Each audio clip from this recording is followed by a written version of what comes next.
Did you know that heart disease is the leading cause of death in the United States and worldwide?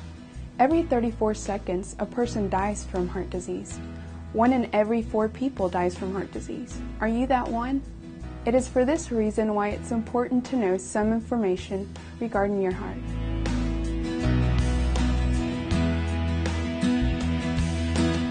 It is important to take time to know your family history. Family history is a predictive factor for your own health. Family includes blood relatives such as your brothers, sisters, parents, cousins, aunts, uncles, and grandparents. Find out if any of them have ever had heart attack, angioplasty, or bypass surgery. If any of those relatives have passed away, you should try to find out approximately how old they were when they died and the cause of death.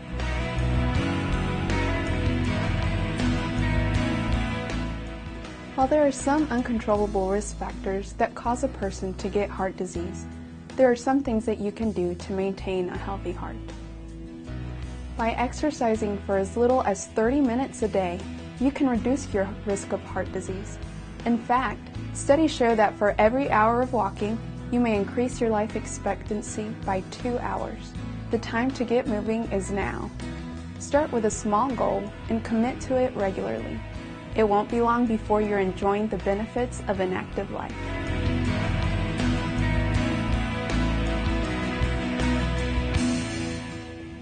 A healthy diet and lifestyle are your best weapons in the fight against heart disease. Your diet should include fruits, vegetables, fiber-rich whole grains, and proteins such as chicken and fish. The American Heart Association recommends that you eat a wide variety of nutritious foods daily. Remember, even simple, small changes can make a big difference in living a better life.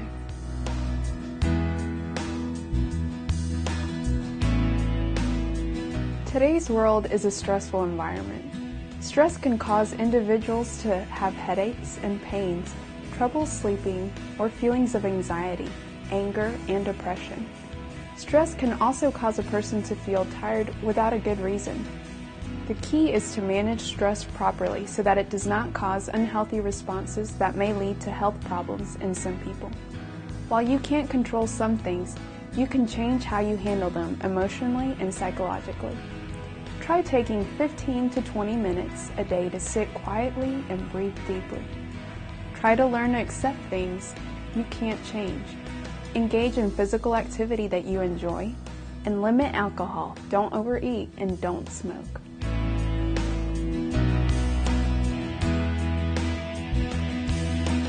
It is also important to visit your doctor regularly.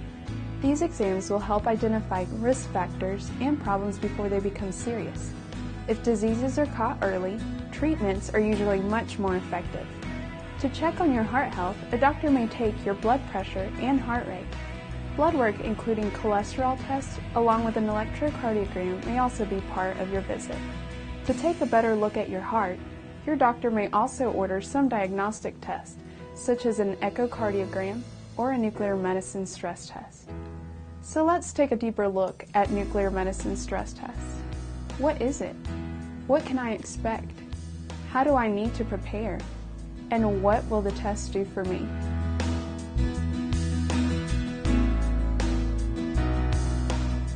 A nuclear medicine stress test is a study that uses a radioactive drug to look at how well your blood is flowing to your heart muscle. The study can also look at how well the walls of your heart are moving. There are many reasons to have a nuclear medicine stress test. It can be used to determine if coronary artery disease is present and if further studies or treatments are needed. It can also be used to evaluate progress following a major cardiac event, such as a heart attack or heart surgery.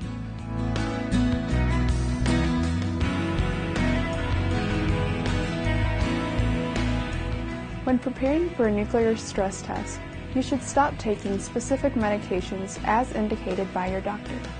You should not eat, drink, or use tobacco products for at least 4 hours prior to the test.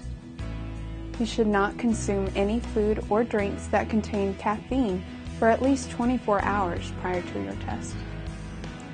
Items such as tea, coffee, decaf coffee, chocolate, cokes, and aspirin all contain caffeine and should be avoided.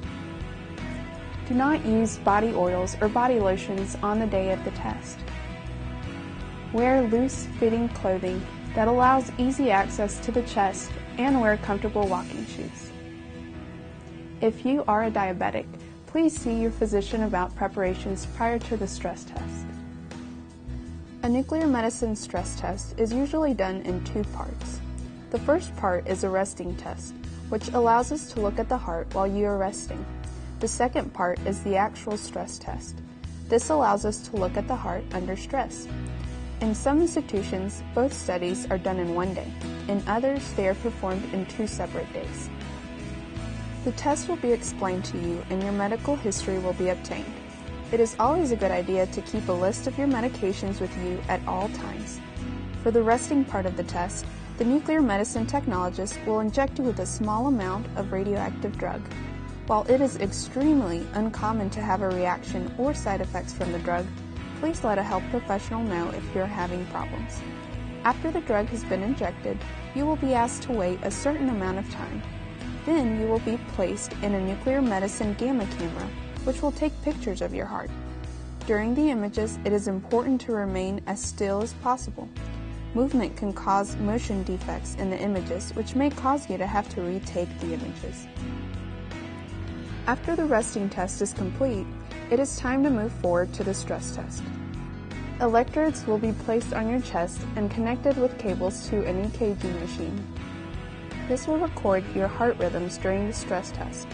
You will also have your blood pressure taken several times prior to the stress and during the actual stress test. When it is time, you will be asked to exercise on a treadmill. Every 3 minutes, the treadmill will get steeper and faster, causing your heart rate to rise. You will be asked to exercise on the treadmill until your heart reaches at least 85% of the maximum predicted heart rate for a person of your age. While on the treadmill, the nuclear medicine technologist will inject a radioactive drug through your IV. It is important to continue exercising for a period of 1 to 2 minutes following this injection. After the treadmill portion of the test, you will go through a recovery phase where your EKG and blood pressure are monitored. Another set of images will then be taken on the nuclear medicine gamma camera. When you have finished the test, know that a cardiologist will look at the images along with the information gathered from your stress test to determine the results. Most of the time, these results are sent to your ordering physician, who will then notify you of the results. If for any reason you are unable to walk on the treadmill or unable to reach your maximum predicted heart rate on the treadmill, you may have to have a pharmacologic stress test. A pharmacologic stress test uses drugs to complete the stress portion of the test. Overall, we hope you have learned a little bit about keeping a healthy heart and what to expect from a nuclear stress test.